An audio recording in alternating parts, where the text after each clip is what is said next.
what's going on, guys? John and Jimmy here, checking in for the United View, the match report of the game. Aston Villa versus Manchester United. The game held at Villa Park has ended 2-1 to Manchester United. Come on, Jimmy. Yep. You ready? For what? 3, 2, 1. Hold that. Hold that. Douglas Luiz. Hold that. The game, we were talking about it. I was saying, you actually said it. I don't mind us drawing at that point in the game because we were really turning down in that second half. It was the 62nd minute. Douglas Luiz, equalizer. I would have been okay with a draw, like you said, up until Douglas Luiz celebrates in front of Andre Onana. What did he do? Show us again. Why? I don't understand where it came from. It was very unprovocating. Unprovocation. I have no idea where it came from. Yeah. And I'm all for spice. All for I'm all for flavors. We love seeing that. I'm from Asia. I love spice. Wow, okay. You know what I'm saying? But that was unprovoked. It came out of nowhere. Absolutely. And then all of a sudden, it fueled my rage. Yeah, if you guys saw this guy, he was just, his mind was gone. I don't know what that was, but that was, I don't care. Look, it's all part of the game, right? Yeah, it's all part of the game. He could dish it out. I don't mind it. If he's going to be disrespectful and be cringy and corny like that, we'll allow it. Yeah. But as a Man United fan and a Man United side, you cannot allow and accept that. And we came back, Scott McTominay coming off the bench to score in the 80 and sometime in the 80th minute. It was great. It was great to see. We were saying that we wanted someone to go to Douglas Luiz, celebrate in front of him. But, I think taking a step back, it was better that no one did that because, we wanted to respect the game. No. As much as I hear you and I agree, I wouldn't have minded Scott McTominay or Garnacho or whoever pulling up to Douglas Luiz. Hold that. You know me, I'm a man of peace, but that shit had me rattled. I was tight. You were rattled. I was so tight and scoring. And that goal, let's be fair, we'll start with the second goal, the winner, Scott McTominay coming on. Because to me, I've always said this. I've said this time and time and time again. Scott McTominay's best role is coming off the bench as the number 9, the man up top, when it's a Hail Mary option. Hail Mary's appropriate considering the fact that the Super Bowl's today. When we need someone to be in the box to look for an opportunity. Scott McTominay is not a player that I see holding up the ball, taking a touch, getting creative, dropping his shoulder. That's not his thing. Ball comes, wins it with his strength, and thumps it. Absolutely. He's got a good release. Yeah. He's got a quick release as well. The decision making is great from him in the box. That's his song. Yeah, just go up in the air, get a head on it, and put it on goal. Whether it be a header, the ball comes down to feet, get him in the box. That's his song. And honestly, I think Erik ten Hag, look, he's going to have a conundrum to deal with in the summer. Is he going to sell Harry Maguire? Is he going to sell Scott McTominay? Because as we've seen, these injuries, they just keep coming. Yeah. Right? So if we do sell them, we're going to need to sign replacements. How much do we have in our budget? Who's going to be the right option? There's going to be a lot of problems for Erik ten Hag to figure out. But for Scott McTominay in particular, if he wants to stay at Manchester United, if that's his goal, this is his role. His role as a squad player coming off the bench to be the closer, to be the man up top, to be the option when the ball comes over the top. He's able to win with his strength and just at least get a shot off. Absolutely. And for Scott McTominay, it just goes to show again how well he's doing in that role right now, adding to his goal tally that he is getting week in, week out. We have to talk about another goal scorer. That is Rasmus Hojlund.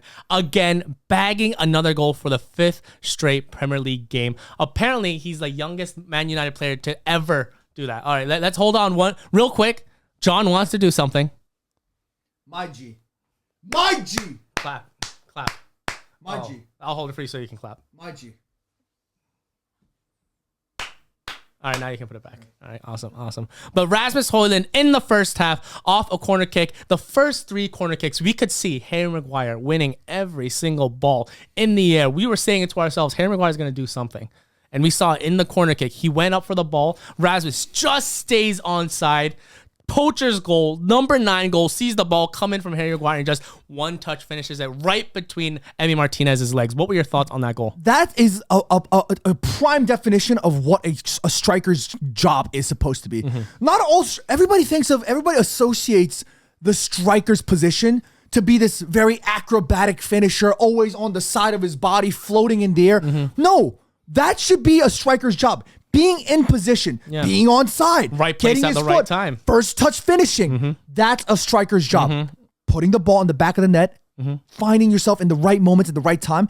Rasmus, this has been coming. How many times have I been saying it since last January? Yeah. This man's got it. He's just young and he's up and coming. And now it's finally showing, and now it's paying off in the Premier League, and people are finally acknowledging the fact that Rasmus Hojlund, that's my guy. Like we said, I think people just forget because of how big of a position the striker at United is. But Rasmus Hojlund is young. He is a kid, and he is learning, and he is growing with every single game this season. He's already exceeding expectations. Absolutely. Absolutely. What that moment right there is shows me that he's been working hard, keeping his head level, keeping him level-headed, staying strong mentally, focused in the game. Literally prior to Rasmus's goal, we were talking about how Manchester United players have been consistently getting called offsides. We were living offsides. Like Rashford, Garnacho. Everybody was getting called offsides. Yep. And finally, in a moment that required all the right levels of focus and concentration, Rasmus stays on side, finishes first touch. Everything about that moment was great. It was absolutely great. And we said it before because Rasmus had a chance right before that where he could have taken the first touch shot, took a touch, and then missed the shot. And we're saying he needs to work on that. And he literally shut us up with that next opportunity. If there's another thing that we can talk about this game is the fact that we are missing Licha. And in the second half, we had to take Luke Shaw with what seems to be an apparent injury. What are your thoughts on us missing, again, potentially in the long term, missing Luke Shaw and Licha again? I think this is a very important thing because I think Manchester United fans in particular need to accept and understand that the what's the word I'm looking for? The story is as simple as it gets. If we have our key players, we play phenomenally. Yeah. But if we don't have them, we don't play phenomenally. It's so the story is so clear. Yeah. Right. And today, missing Licha, missing Luke Shaw. Those two players are really pivotal and crucial to how we play off the back, from the back, building up. And losing those players clearly showed us that it's going to be a different style. Somebody in our chat was saying it's going to be tough for. It's upon the manager. It's upon the manager and Erik ten Hag to try and play a different style with the players that he has at his disposal. Because it's not always just 11 players. That's true. Yes. But if in Erik ten Hag's defense, I don't think what he's asking for is Einstein levels of football. It's relatively pretty straightforward. It just seems a little bit more progressive in terms of the directness of how they move the ball through the thirds. That might be a little bit complicated. But from an eye test, it's nowhere near as complicated as the likes of what Pep Guardiola is doing, having his freaking players weave up and down in some fourth dimensional styles of play. I don't think Erik ten Hag is asking for too much. That's why you can clearly see a level of quality, the difference in quality between the squad players and the starting players. Right. We need to be able to figure that out and sort it out. Right. But is this cause for concern now with the amount of injuries that we've been seeing from Licha and Luke Shaw? Is this something that we should be concerned about as fans, seeing them getting injured so often? I think it is a cause for concern, but it isn't a cause for us to be sitting here saying we need to find a replacement. I think that's absurd. I think we've just been extremely look. Luck is obviously not something that you should be judging a quality of the season on. But for a Manchester United side that's been poorly managed and built in terms of not managed by Erik ten Hag, I'm talking about the squad structure and the depth of the squad. For a squad that's been so poorly structured, having all of these injuries, reoccurring injuries, makes it that much worse. Right. And I think the idea of replacing these injury-prone players, they're not injury-prone. I think it's one season where they just had really bad luck. Right. But what we should be thinking about is replacing our overaged players, our overpaid players, and maybe restructuring in that sense. Rafael Varane, obviously, you can clearly tell, he's not the Rafael Varane of the Champions League back in the days with Real Madrid. Father Time waits for nobody. Absolutely. And that's not I'm not saying that's on Rafael Varane or he's a bad player. He's had a decent game today as well, to be fair to Rafa. But I'm saying from a squad structuring perspective, do we allocate those funds that we could be spending on other players? You know what I mean? And I think that's what we should be discussing. Not do we replace Licha? Do we replace Luke Shaw at this moment in time at least?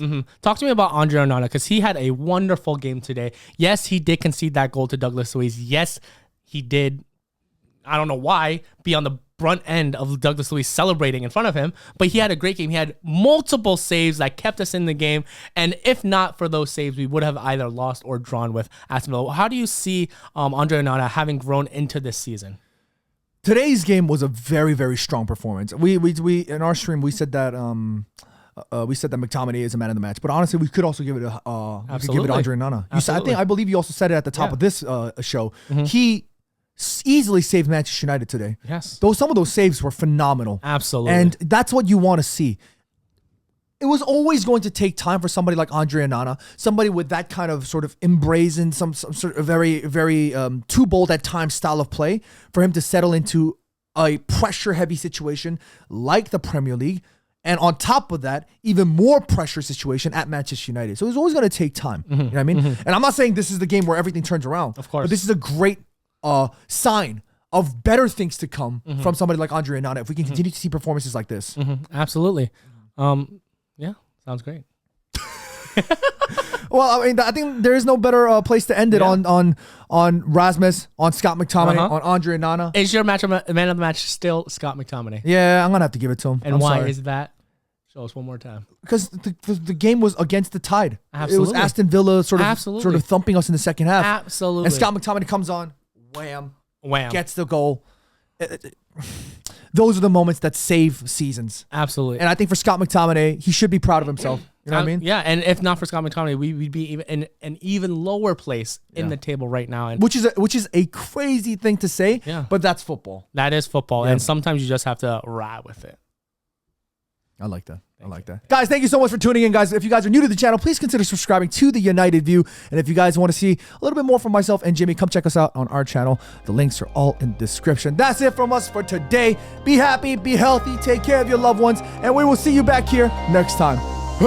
Peace.